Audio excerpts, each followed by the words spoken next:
বিসমিল্লাহির রহমানির রহিম।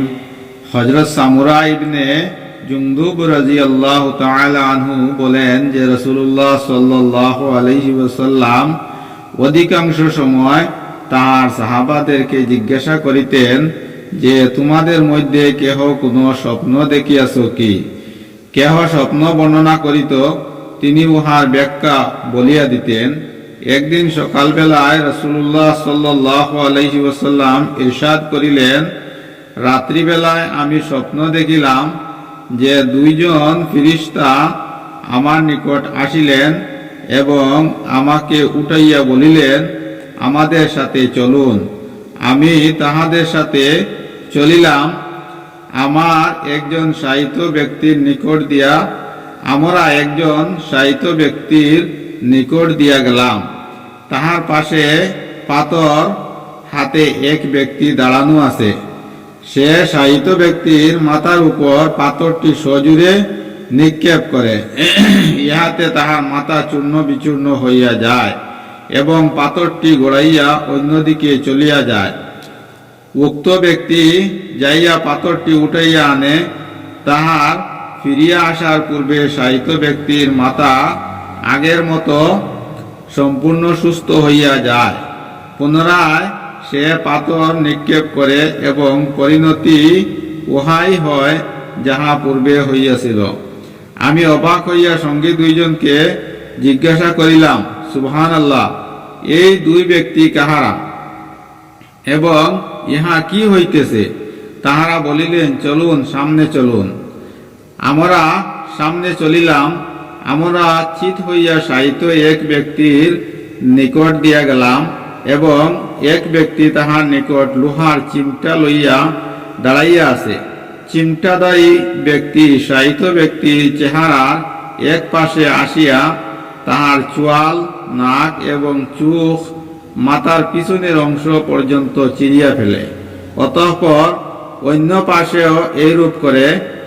দ্বিতীয় পাশ হইতে অবসর হওয়ার পূর্বেই প্রথম পাশ সম্পূর্ণরূপে ভালো হইয়া যায়।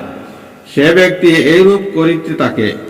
আমি তাহাদের দুইজনকে বলিলাম, সুবহানাল্লাহ, এই দুই ব্যক্তি কাহারা?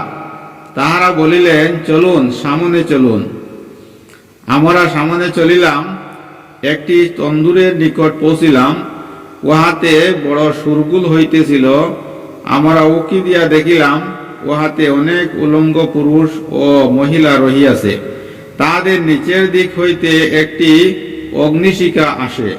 সেই অগ্নিশিখা যখন তাহাদেরকে জড়াইয়া ধরে তখন তাহারা চিৎকার করিতে থাকে।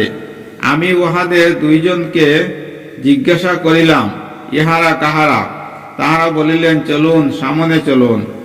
আমরা সামনে চলিলাম। একটি নদীর নিকট পৌঁছিলাম।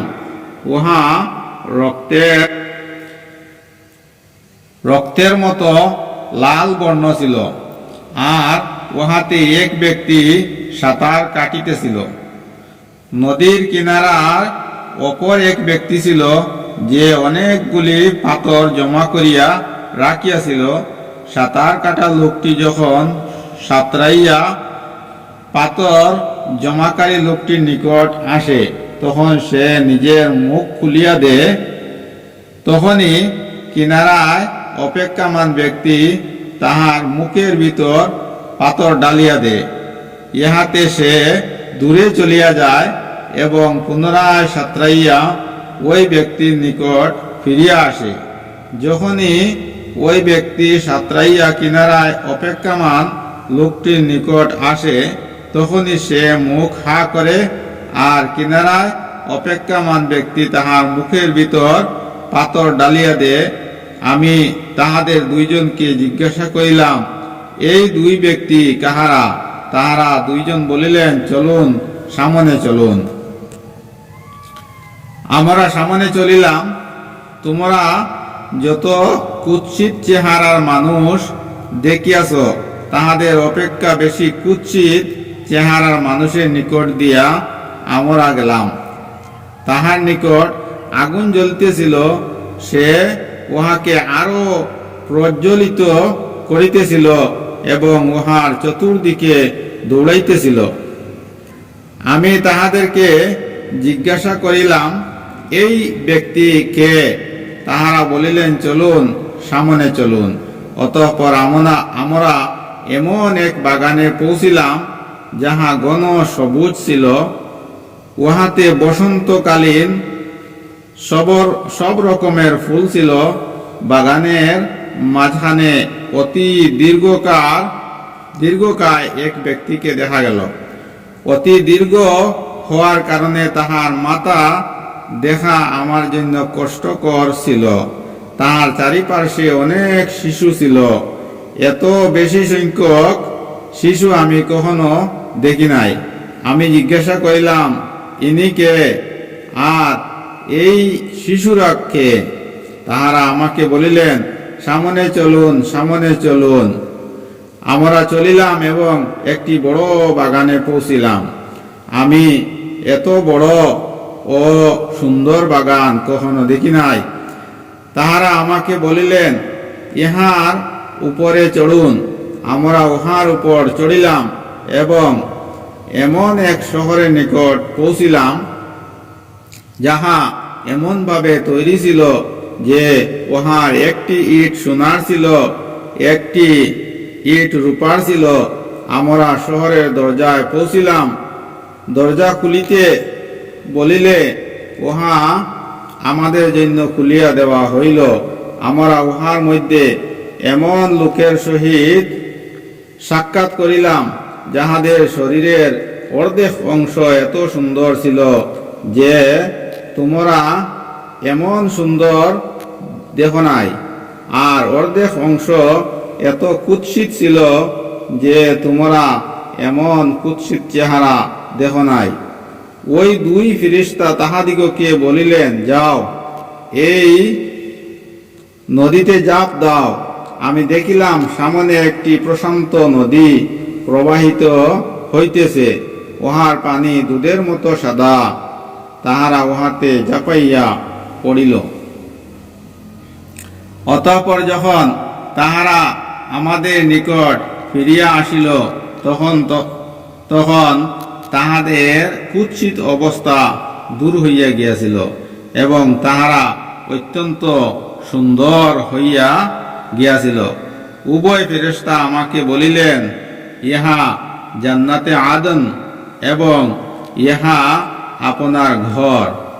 উপরের দিকে আমার দৃষ্টি পড়িলে দেখিলাম, আমি সাদা মেঘের মতো একটি মহল দেখিলাম। তাহারা বলিলেন, ইহা আপনার ঘর। আমি তাহাদেরকে বলিলাম, আল্লাহ তোমাদেরকে বরকত দান করুন।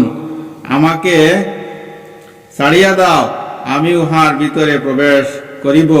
তাহারা বলিলেন, এখন নয়, তবে পরে যাইবেন। আমি তাহাদেরকে জিজ্ঞাসা করিলাম, আজ রাত্রে আশ্চর্য বিষয়সমূহ দেখিয়াছি, ইহার রহস্য কি? তাহারা আমাকে বলিলেন, এখন আমরা আপনাকে বলিতেছি।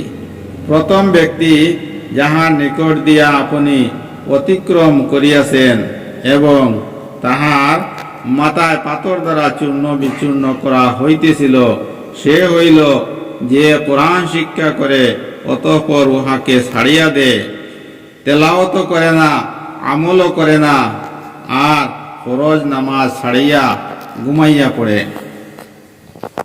দ্বিতীয় ওই ব্যক্তি যাহার নিকট দিয়া আপনি অতিক্রম করিয়াছেন এবং তাহার চোয়াল, নাক, চোখ, মাথার পিছন পর্যন্ত কাটা হইতেছিল, সে ওই ব্যক্তি যে সকাল বেলায়